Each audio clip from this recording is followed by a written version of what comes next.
Dr. Randall, the Soul Doctor, author of Soul Doctoring, Heal Yourself, Heal the Planet, shares her 40 years of experience as a cross-cultural practitioner, medical futurist, and expert in 20 different modalities of healing, along with amazing interviews with some of the leading minds in medicine and big thinkers in all walks of life. The stories of our lives are the woven energies of our soul's paths. They feed and ignite the spiritual light that nourishes the universal soul, the one mind, the cosmic consciousness where we all come together. This podcast is going to be a deep dive into the personal stories of people who have made significant contributions to the planet. What formed them? What moved them to become these leaders and innovators that inspire us so? Hi, Nettie. Hi, Gail. How are you? I'm so happy to have Nettie Owens on, and she's an incredible businesswoman, entrepreneur, and she heads up all kinds of different programs, which she'll tell us about, and I'm going to ask her about. And first, I'm just going to talk about her. I felt that she had a lot to add and would enrich the experience for my guests, because she thinks outside the box, I guess. It's a cool way to put it. She's an entrepreneur, she's a wife, she's a mother of three, she's an expert at growing a business without feeling overwhelmed. We're going to dive deep into that, how to do Absolutely. that, because I hope so. Yeah. Well, there's a lot of women, me included, entrepreneurs who are doing that, and we'd like to have some tips and pearls about it. So we look forward to that. She believes that we all owe it to ourselves and those who we love to show up fully in our lives with energy necessary to live out our missions. And so she's been working on this for a number of years. When was it that your husband went to Philadelphia as a PhD student and you were here to handle the kids and all that stuff? So how long ago was that? Well, I guess it's 13 years since he started his PhD. He finished 11 years ago, and he left for school when I found out that we were expecting our third. So the kids were little, very little, and it was a time that required a lot of energy and focus in order to do it all. Yeah, I was telling you before we put on the record button, that I had a similar experience, although I had just one child, but I was also a professor in residence at UCLA and, had dogs and soccer games and you name it. So it's a challenge for sure. Oh, for sure. There should be a club for spouses, for the partners of the PhD student. Right. I think so. But she uses her expertise to help business owners and entrepreneurs reconnect to their vision, to take action, to scale with ease so that they can sleep soundly at night and feel like they're doing what they're supposed to do. It is possible, she says, to have a thriving business while raising children and to address our everyday needs and still keep an eye on the big goals that you have while staying sane. Give us a few pearls about that right now, if you could. Oh, sure. And thank you for asking. Obviously, you think it is possible because you've done it. And I do think it's possible. I think it requires doing business differently, which is a theme that you'll hear me share. I think that as more women come into the workforce and into business ownership, we're going to see more opportunities for doing business differently. But there are many, I'm going to say mostly women, but there are some very good men who do this as well, who are really balancing a lot and have been. And so taking those skills that you've used in other areas of your life and applying it to the work world is one way that you can show up, really leaning into the strengths that you have to, I won't say multitask, but to hold different ideas and projects in your mind and keep them all moving forward.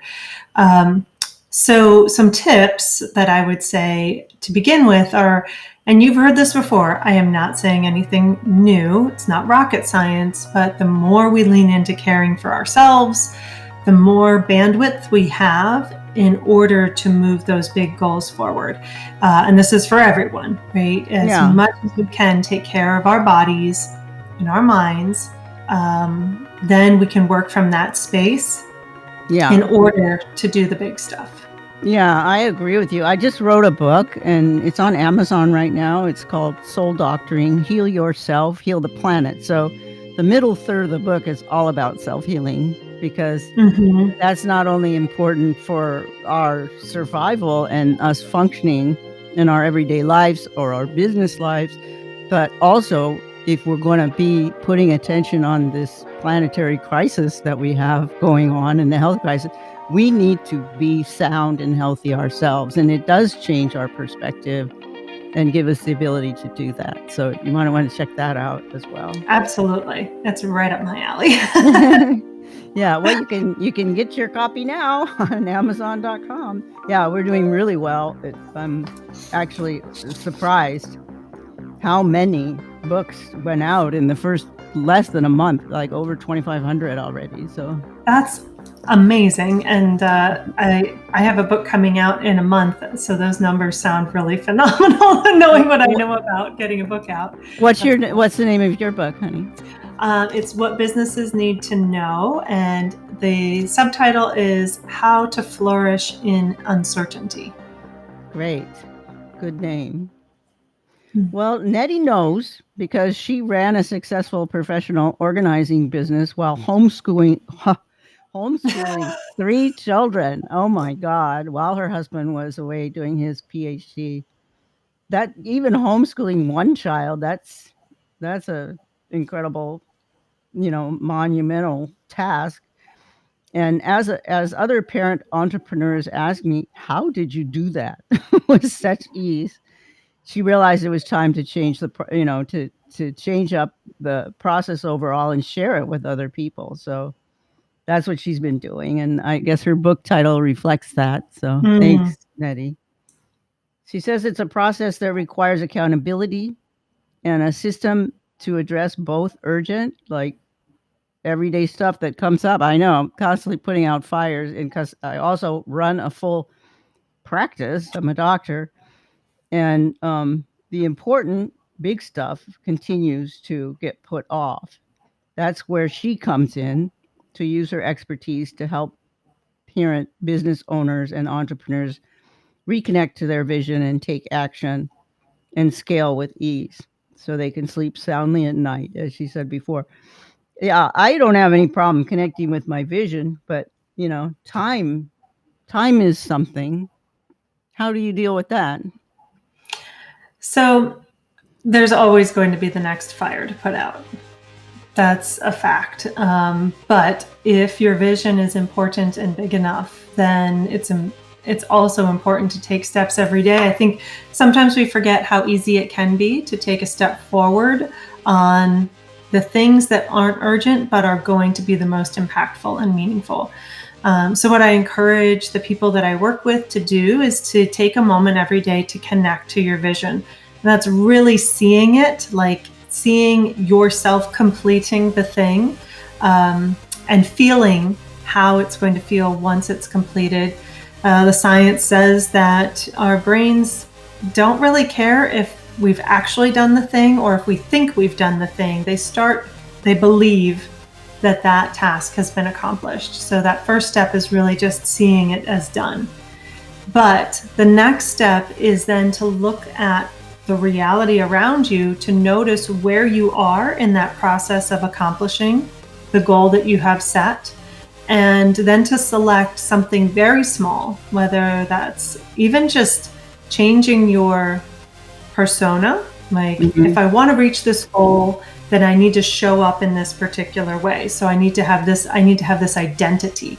And that could be, what you wear that day, or who you talk to, or what you eat. All of those things kind of play into your identity. So it might be something small like that, or it could be something bigger. You could make a few phone calls, you could jot down some notes, but if we're consistently taking action towards that big vision, it will happen.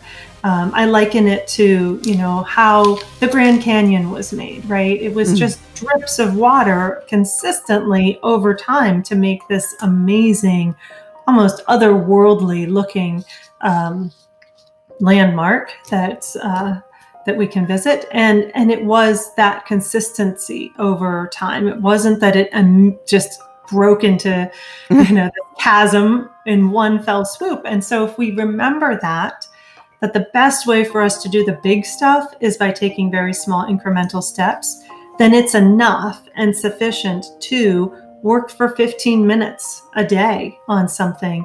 And what's going to happen is all of that will build upon itself, and you'll start seeing progress, and you'll have the energy then to keep going. And I also find that when we are taking consistent action, everything sort of aligns to the goal that we're moving towards. So we'll find, now the clients that are coming to me align with the goals. And I'm noticing that the people I'm associating with over here maybe have resources to help me. And so everything starts coming together. I love that alignment thing, it's basically the universe telling you, yep, you're on your soul path, and I love the small steps thing because, after all, I took on the climate crisis and the health crisis in the last third of my book, Soul Doctoring. And, that's talk about big, but, it's like, you can't let the bigness put you off from it. And that's what's happened with most of us is they, with that particular subject, they think I can possibly do anything, but quite the opposite. I say small steps can bring big changes. And Absolutely. that was borne out in, if you look at what happened to the planet during COVID 2020, when we removed ourselves from the planet, and how so many things got better. Animals which were extinct came back all over the globe in a year.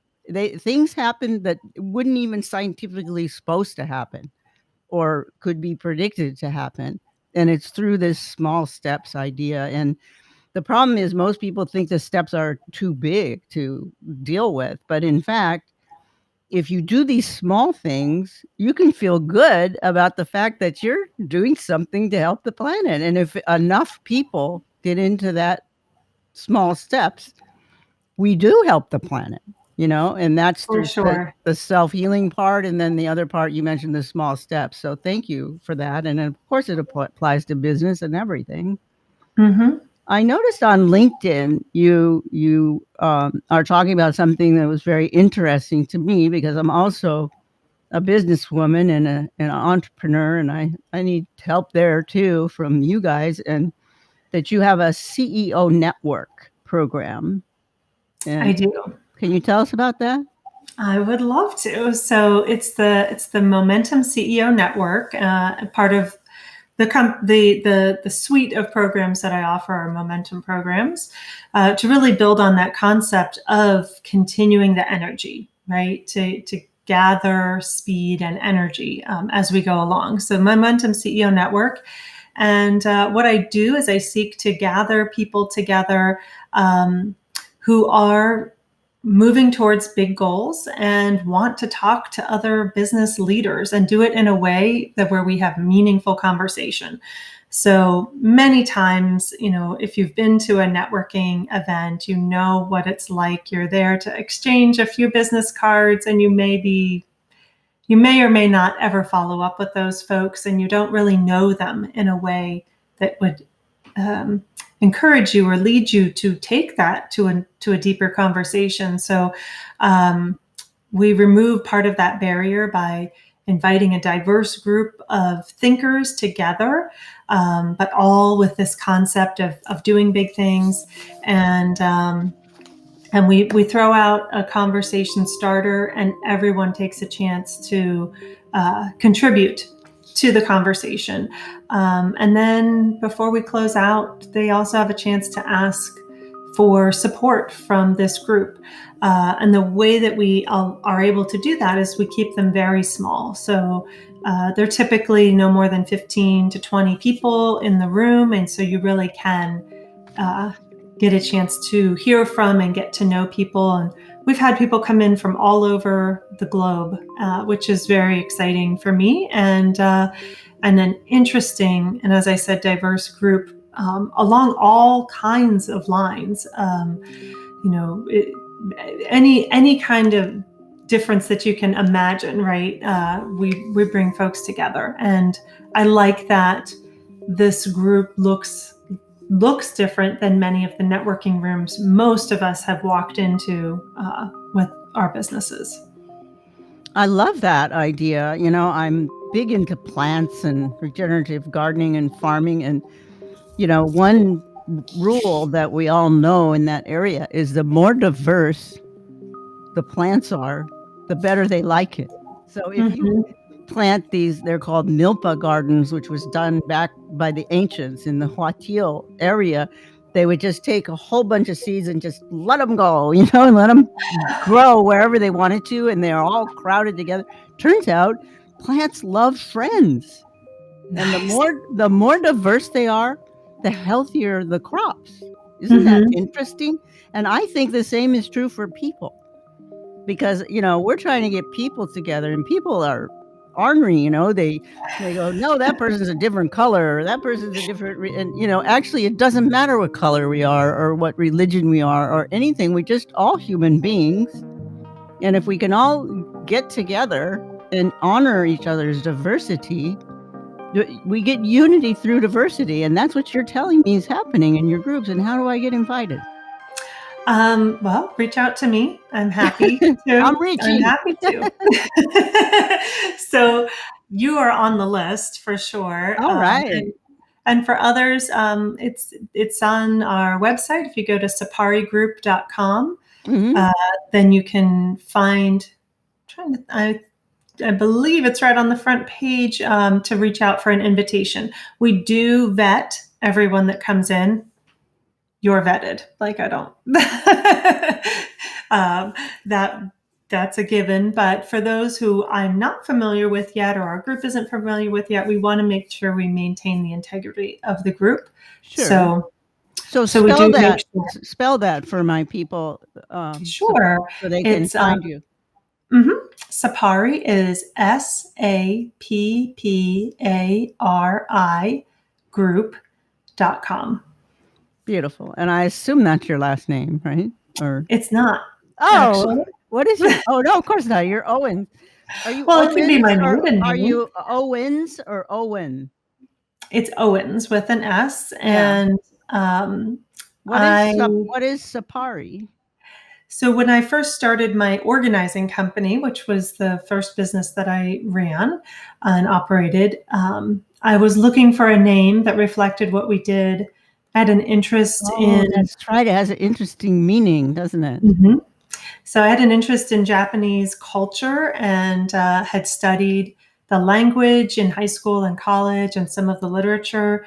And so Sapari or Sappari means refreshed and crisp, which was what I hope people feel after their time with us. So imagine that, imagine that you just got out of a very refreshing shower or ate a crisp cucumber salad and you're feeling very good. That's what we're looking for. And I love that's that. What the word means. I love that. Maybe it is your name somehow. It could be, just not in this lifetime. Well, you are sort of refreshing and crisp, so it works. So that's wonderful. So also you say something like, are you looking for others to say yes to all that you are doing, or for people that inspire you and who have inspirational colleagues too? And then you say, if that's true, then Momentum CEO Network is for you. Yes, it's nice to be acknowledged for who you are, how you're showing up, and the expertise and experiences that you've already had that you can bring to the table that could help somebody else. And likewise, if others show up in that way, then you're supported too.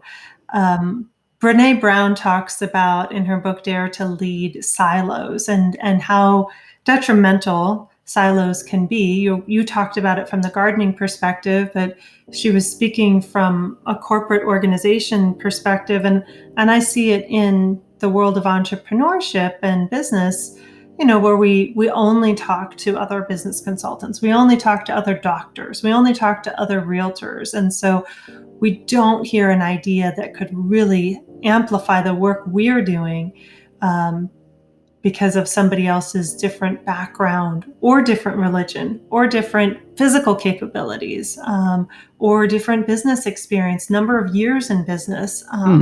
There's so many different ways that people answer or choose their path, and so when we have that group that's really showing up to the best of who they are and they have a diverse path, it's just it really is the momentum that can launch your business forward. What was her name again? Did you say she had a book? Or Renee? Brene Brown. Brene. Brene with a B, Brene. Brene. Brown. Mm-hmm. Brown. Yep. And that particular book is Dare to Lead. She has a new book also. All of us authors, right? She has a new book out. It's on emotions, and I'm going to just bring up the Atlas of the Heart. Is a new book that she just put out. So worth checking that one out too. So is that relative to business? I think that's relative to interacting with human beings. That's big. Yeah. Awesome. Good. And then you're kind of bylined. It matters who we connect with. And I guess that's pertaining. Well, I'll let you say what that's pertaining to. Yeah, I think it does, just from all the same, for the same reasons that we've been talking about here today. Being open and willing to connect with different kinds of people is important. And also making sure that you're connecting. I think sometimes, depending on how your life path has gone, you may not connect with people at the level you are. You may not feel worthy of that, but there are groups where you can do that confidently and show up for all that you have to offer and be valued for that. So it does matter who we connect with. And as I said before, when we show up in that way and others do too, there's just so much that can be created in that space. I wonder if I often find that people actually underestimate themselves in terms of. I do.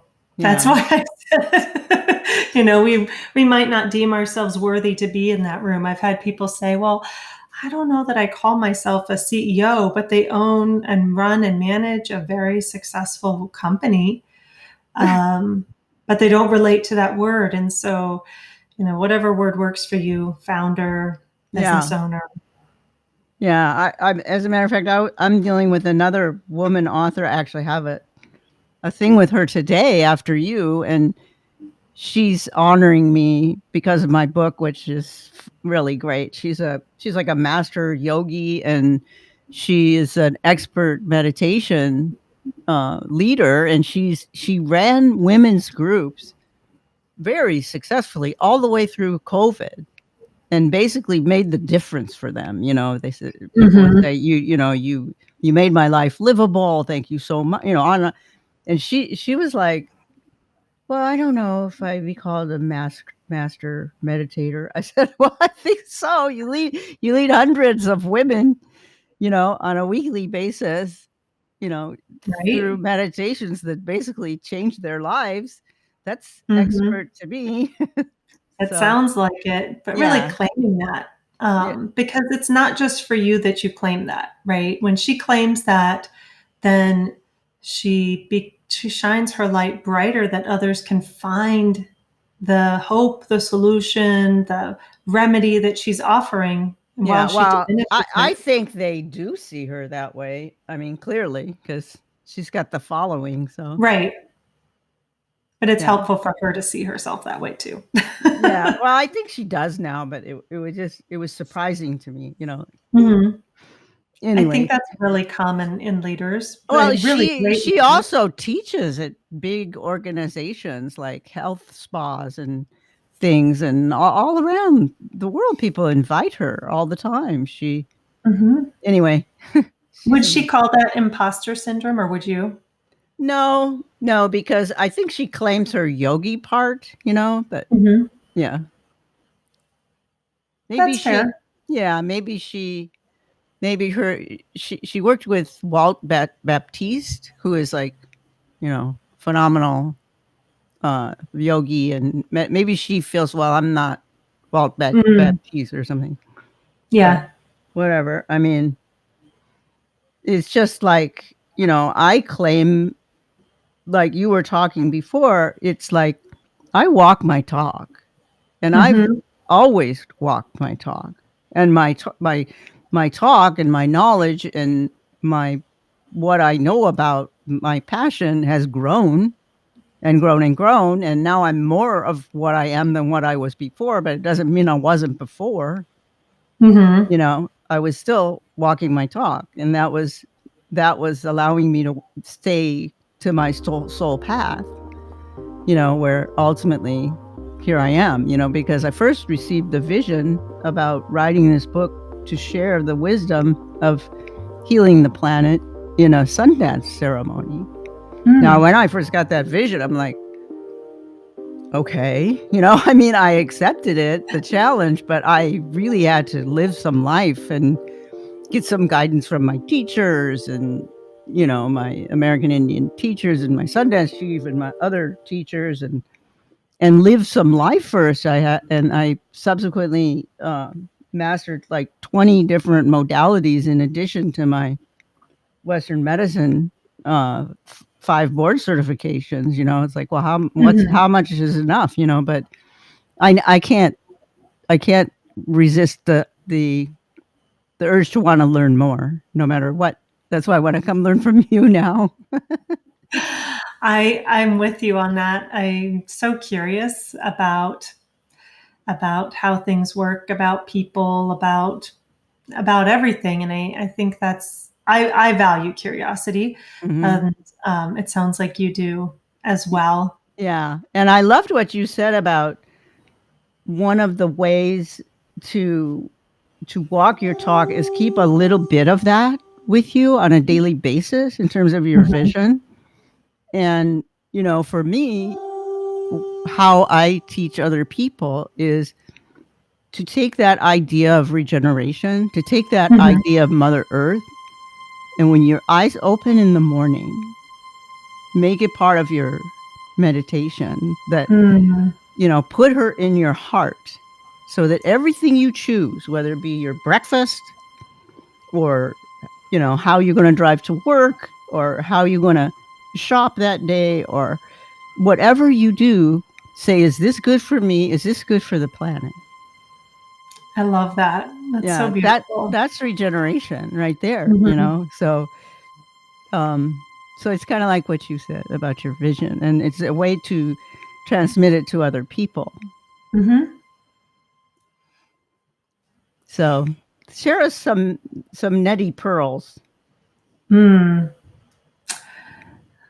Something different from what has been shared yet. That's a good question. Nettie Pearls would be, as I said, I just even like the way that sounds, Nettie pearls. well, it's I can funny because I'm see not it. wearing them now, but I often wear a string of pearls. So Oh, I as think I that's felt that. Yeah. yeah, yeah. I think so. Um, yeah, I think it's some of the things I said, just to reiterate that, it's holding on to the vision, but looking at what's missing still, taking steps anyway, making them small and actionable, um, being curious about why things didn't work, but also why they do, and being able to take those lessons learned and apply them forward. Something that I love, I think it's super interesting, and it's something that we always bring together, is just how can something be easy? How can we systematize what we're doing? Because what I know is that when we have to make decisions over and over again, it's hard on your mind, and it's less likely to be consistent. So what can we do to make a decision once and then put the system around ourselves to make sure that that always happens in the way that we imagine it will? And Wow. then just really taking some time to Could to you make get a sure. little deeper into that statement? That's very Mm, interesting to me. So you find something yeah, that's successful. How do you make it so going forward that runs in the same smooth way? Is that kind of what you're saying? yeah, Or yep, exactly. So I'll give you an example. So we were talking about before we came on. We were talking about an event that I host twice a mhm. year. It's a mastermind. And every time through the event, we have a running log of what's working and what's not working. Any system processes will change going forward, and what we might do differently, just any ideas that might pop up of what we might do differently in the future. And during the event, we're constantly asking those questions through the whole thing, such that at the end of the event, we're always making it a little bit better, but we're doing so in a systematic way, so that we capture the learning, but then we build on what was good. So in this last event that we just last week held, one of the new things that we did was we offered for people, if they wanted to take testimonials that they could use. All of my folks are business owners, so, and how valuable having somebody talk about how you've impacted their life can be. And so we set up that space, and everybody exchanged testimonials ethically for those who had actually used, the services. Um, and so people walked away with a lot of content that was valuable for their business. Well, that hadn't been part of any prior event. So that's a new thing that we will then insert and then start kind of documenting how we did that. And then the next time, it's simply, we simply pull up that piece of paper and look down, okay, these are the steps that we take to do that. And it gets integrated. And then as we run that event, we might find something's working or not working. That didn't work. We document, don't do this, or do it in this new way. And so we're constantly looking for ways to improve what we do, but it's not overwhelming because we're just looking for those incremental changes. This is something that you can do in your life, especially if you're looking to make some changes for yourself and for the planet. You can get up or maybe at the end of the day, what worked about today? What didn't work? What might I do a little bit differently tomorrow? Documenting it is really helpful, having like a checklist. Oh, it worked really well when I got up and didn't pick up my phone, but I got a drink of water. So tomorrow the checklist is water. And then you Mhm. go through your day. Well, it worked really well because I incorporated berries into my breakfast. I love having berries in my breakfast. So the new checklist becomes drink water, eat berries with my breakfast. And you just kind of go through there. So eventually it just becomes the way that you do things as you're incrementally changing. Oh, I love that. I love that. That's brilliant. Thank you for that. So tell my guests, you've been so enjoyable and I just love everything you have to say. Can you just give us a rundown how my guests may contact you, what your websites are, all your Mhm. important info? Oh, absolutely. So probably the easiest thing to do is is go over to my website, saparigroup.com, and that links to everything. It links to the books that I've written, my own personal website, our social media channels, and things like that. I'm really excited because we now have a profile on TikTok, which I feel like I'm breaking into something fun. I know I'm not ahead of the curve on this one, but I'm very excited about it. And we just did a neat series on female founders.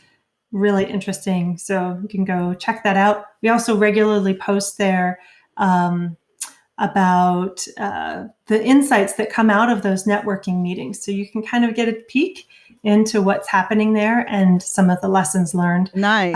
So do you have to belong to TikTok to look at them, or how do we look at them? I don't think so. For those who are familiar with TikTok, and I'm just learning, I'm glad to have someone on my team who is guiding us through this. You would go to the channel that my company hosts is momentum_CEO, and you'll be able to find us there. Aside from that, I'd love to share, everything that we've been talking about is part of the process of running a successful business. And I've taken some time over the years to really understand what are the principles that are foundational to a successful business, some time management techniques and organization that we've talked about, and vision, but pulling them all together. I put together a guide, and I'd love to share that with your listeners if they're interested. Sure. The guide is called How to Succeed in Business, a Proven Path to Business Success for High Achievers. And they can get it by taking out their phone and texting. You're going to use the number 411321. If you're international, it's 19097411321. And you can put that into WhatsApp or your phone. And then you're going to text just the single word freedom. If you do that, it'll ask you for your email address, and then we'll send this guide off directly to you with those 9 principles and how to discern if where you could use some support in those principles and which ones. I'm sorry, Nettie. So for the 411321 or the international one, we need to put in the word freedom. Correct. Is that a capital F or a small f, or does it matter? It doesn't matter. Okay. Yep. Cool. How very cool is that? So it comes to you on text, comes back to you on? It'll ask you for your email, and then it'll send you the information directly to your email. Nice. It's a PDF, so it would be too much to come through text, but you'll be able then to check it out. Well, thank you for that. That's You're welcome. Amazing. Okay. Well, thank you for everything, and stay in touch. I will. Okay. All right. And I look forward to having you with us at one of the networking meetings now. Oh, I'd love that. I would really love that. So Excellent. is it virtual or it's in? It is. Yep. We meet virtually. Mm-hmm. Lovely. I'm there. Excellent. All right, Nettie. Thanks a million. We're going to hear more from her for sure. Thank you so much for having me here. Okay. Bye-bye now. This is Dr. Gail Randall from Soul Stories, and author of Soul Doctoring, Heal Yourself, Heal the Planet. I want to thank Saltology, our sponsor, at bathsalt.com, which fits perfectly into my medicine bag as it, like me, calls upon the ancient wisdom and modern technology to heal, especially with the stresses and ills of our modern times. The Bokek brand uses organic salts combined with organic essential oils sourced from ancient Egypt to provide a perfect remedy for your bathing ritual and healing from modern stresses. The Relief RX brand is a unique one-of-a-kind healing salt that uses organic CBD, treated with a unique emulsification process to create nanoparticles which easily enter the skin to most effectively heal and relieve aching muscles and joints. Whether from chronic inflammation or just a rough workout, this is the perfect healing bath, especially when you add the organic essential oils of neroli, lavender, eucalyptus, or grapefruit. Your body, mind, and soul will be lifted and soothed like never before. Go now to bathsalt.com. I also want to give special thanks to Larry Antonino and Agora Borealis Recording Studio for music and score, and also to Close to... I'm Dr. Gail Randall, creator and host of Soul Stories. I just want to thank you for listening to my podcast. I recently got a notification from the International Podcast People, and I was astounded that so many countries are listening to my podcast in the category of alternative health.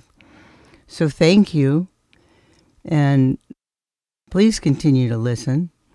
I especially want to thank Egypt, Croatia, Japan, and Switzerland, also France and Ireland, because my numbers were quite high there. So keep up the good work and check out my Instagram at Dr. Gail Randall, and particularly check out my Instagram TV, where you can hear me talking about alternative medicine subjects and also see me. It's a very good show, and I think you'll like the subjects. It's on 6 p.m. Pacific Standard Time every Friday, but it's recorded there, so you can find it there anytime you look. Okay, thanks again. I love you guys. Also supported by Randall Wellness Network, bringing health and wellness to you directly. Medical futurist Dr. Gail Madeleine Randall brings 40-plus years as one of America's most forward-thinking doctors, healers, and emerging authors onto a diverse media platform to empower our paths to health, wellness, increased consciousness, and vitality. Gail Madeleine Randall, MD, has long practiced, taught, and encouraged patients to take control of their healing processes and journeys. Randall Wellness Network provides a 360-degree platform for people to heal themselves, and she most emphasizes regenerative approaches for healing individuals, communities, and the planet as one. For more information, go to drgmrandall.com and Instagram at drgailrandall, and check out the robust Instagram series on Instagram TV, also Facebook, Randall Wellness, and also Dr. Gail Randall.